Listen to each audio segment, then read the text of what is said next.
Hello and welcome here to TalkFCB and welcome back to the channel here today, guys, where yes, we are definitely still smiling. It may be Monday, but we're still smiling. Not even that can distract us from that 7-0 victory for Barça. We're going to be talking more about that game, of course, here today, but there's plenty more coming up as well. We've got a few injury updates on the channel, of course we do. We're also going to be talking about Deco's future after a lot of rumours came about on Sunday, and as well, Nico Williams. He appears in a TalkFCB video again because he has been speaking after the turbulent summer that we all experienced. And I believe there, his words are worth discussing with a view to the future.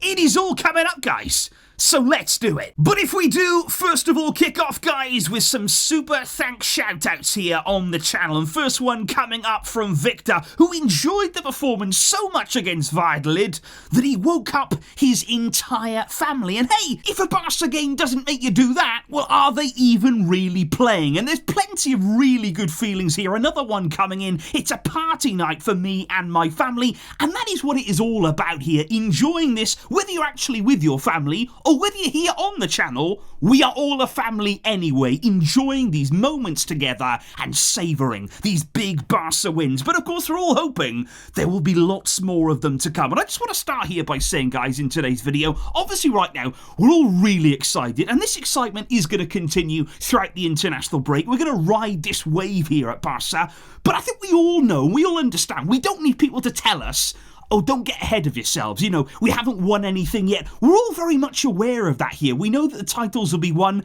at the end of the season. We know that winning a league title is all about consistency. And we know with the Champions League, we're going to be tested against much more high quality opposition. We are all very much aware of that. We've experienced these seasons before. But we're allowed to enjoy these moments as fans. You know, we have waited such a long time to see Barca playing in that way. Whether it's against Valladolid, whoever it's against, it doesn't matter. To watch the football that we did, the speed of play, the movement there, the intensity, the pressing, the goals, everything about the game. We have waited so long, we are allowed to enjoy it, and we're going to. But I would also like to say here, guys, what also gives me confidence right now to enjoy these moments and to actually get excited, you know, I feel like we can dream on the channel. Dreaming is free. We can do it. But what actually gives me confidence here is knowing Hansi Flick will not. He's not a dreamer. He's not somebody here who's going to get ahead of himself. He is not somebody here who's going to take his foot off the pedal. He won't do that. He is the one person above everybody else who I would trust here to stay calm in these moments, to stay composed, and to ultimately just get back to work. We have achieved nothing yet, and he said it after the game. We have 12 points. He said that's not bad. You know, Hansi Flick there, he's not going to get overexcited about 4 out of 4 wins. He said, but football changes very quickly. He said, obviously, I'm happy that the fans are satisfied. He said, they're calling me the signing of the summer, which is great. That's one of my goals. But he said, we are only in the 4th game. And you can guarantee here that Flick, he will stay grounded. And as a result of that, he will demand it of his players.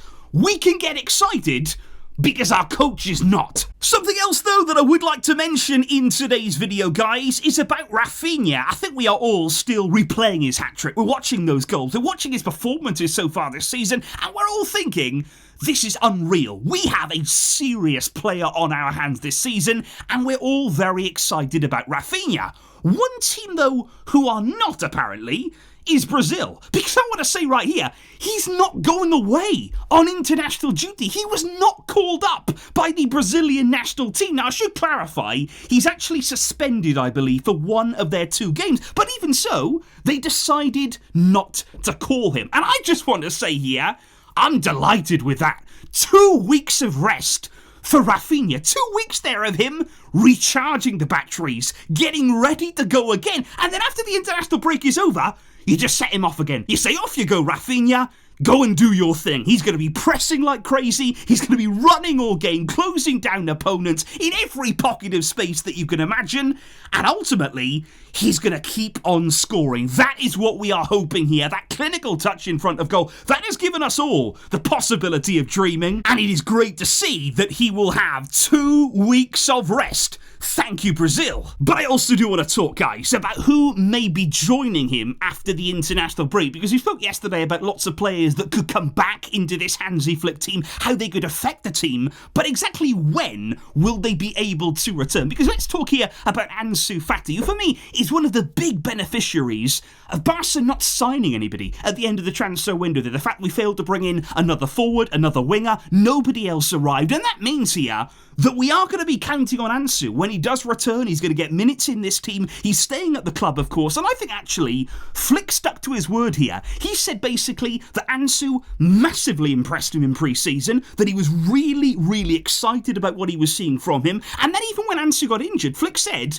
nothing has changed. He said, I've spoken with Ansu, I've reassured him, my plans will not change. We want to see him in this team. And from what we are hearing right now, the recovery, it is going quite well. We haven't had a lot of details about this. There hasn't been a concrete date attached to Ansu's return. But what we are hearing right now is that after the international break, he should be closing in on his return to the field. And I can't wait. I'm really excited here to see Ansu Fati under Hansi Flick in this system. And all we've got to do now is hope that he can make that return soon. However, guys, then we must talk again about Frenkie de Jong and his injury situation, because this right now is getting really complicated, really complex, and I would actually say still very, very concerning on Frenkie de Jong, because this guy last played on the 21st of April. That is over 4 months ago right now, and all that we've really been doing is waiting since then. You know, there's been no surgery. There was no surgery done at the time. Maybe a surgery had been done immediately, by the way.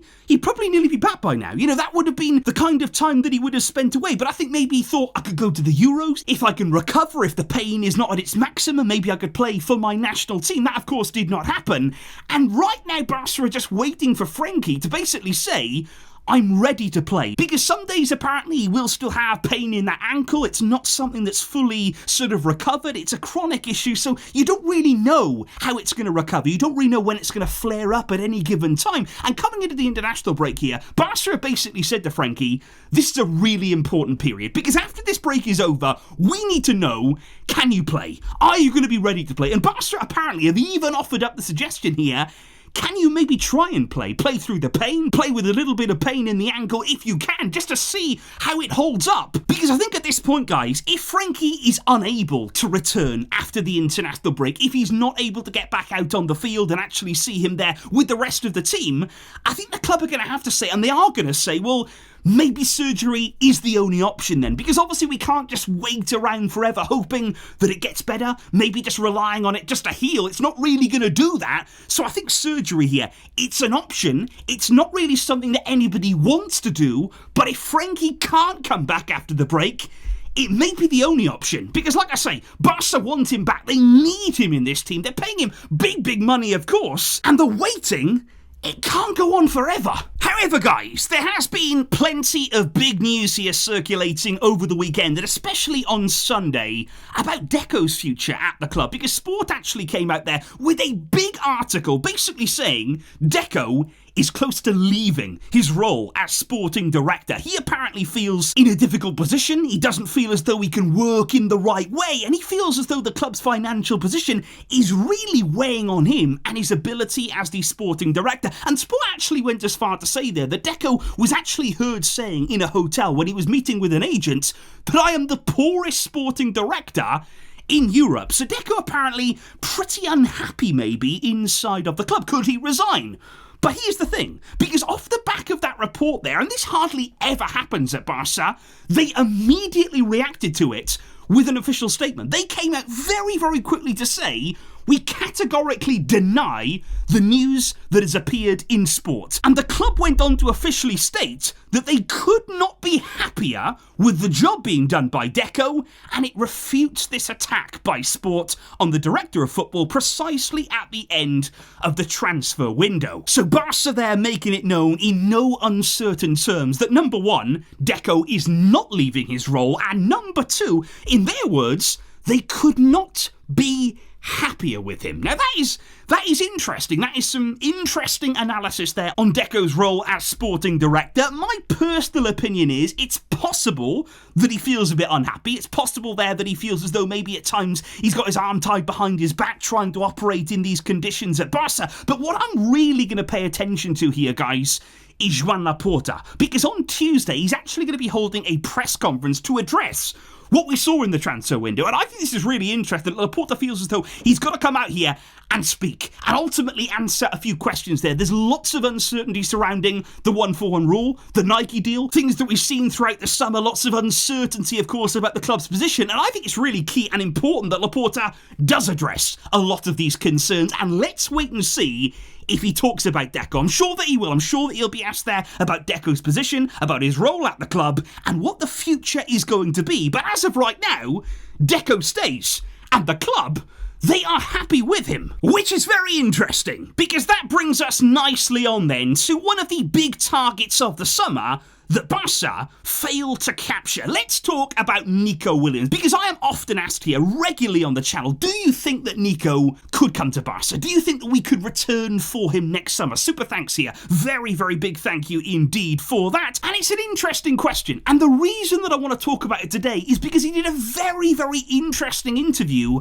after Athletic Club's defeat to Atletico Madrid at the weekend, which, by the way, leaves Athletic Club in 13th place after 4 games so far this season. They have only managed 1 win in their opening 4. But Nico, though, speaking about the summer, said as follows. He said, "It's always good when other teams have your name on their agenda, but I always had it clear in my mind that I wanted to be here and that I wanted to stay here with a dream of doing great things for this club." So Nico there implying that he only ever wanted to stay. That was in his mind, and he was happy to dream of doing great things at Athletic. He said it is true that there were many approaches for me this summer. He said the Euros was a real showcase for me, but he said my heart belongs to Athletic and I wanted to stay here, but you never know what will happen in the future. And I think this whole interview is really, really interesting from Nico, because he starts off by saying, look, I'm dreaming of doing great things here. I always wanted to stay. My heart belongs to Athletic.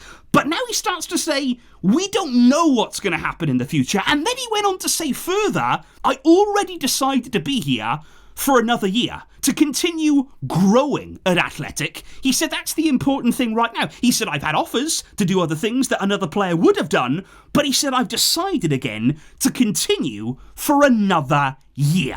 Now my question there, looking at that whole quote, when Nico says another year, does he mean 1 more year? You know, it's a very interesting way of speaking there. He's staying for another year. He's going to be there this year.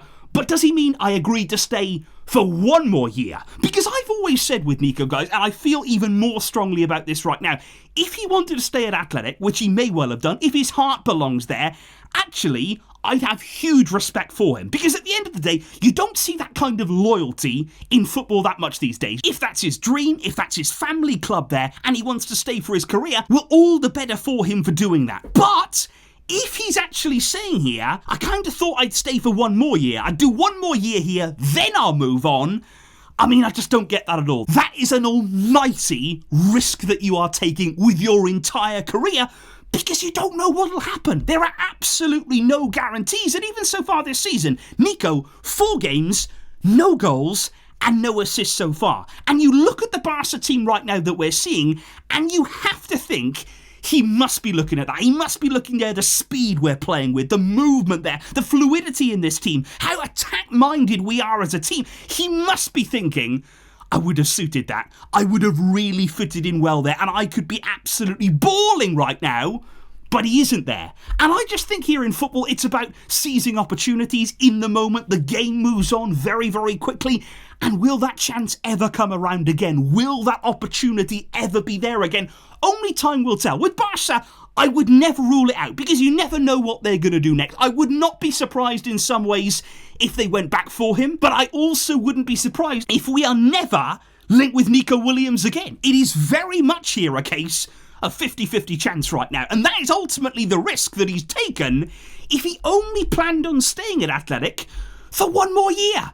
So please, guys, let me know your thoughts on those words there from Nico. Do you believe that he made a mistake this summer. And of course, we can't solely blame him anyway, because Barca had their own issues. Maybe he never had trust in the club to register him. And again, you could understand that feeling. But let me know in the comments down below what you are thinking right now. And of course, let me know how you are still feeling following Barca's stunning win against Real Valladolid on Saturday. I will catch you soon, of course, with lots more videos coming up, guys. Thank you so much for the incredible support and energy right now. I'll see you all soon. But until next time, as always, Visca, El Barça.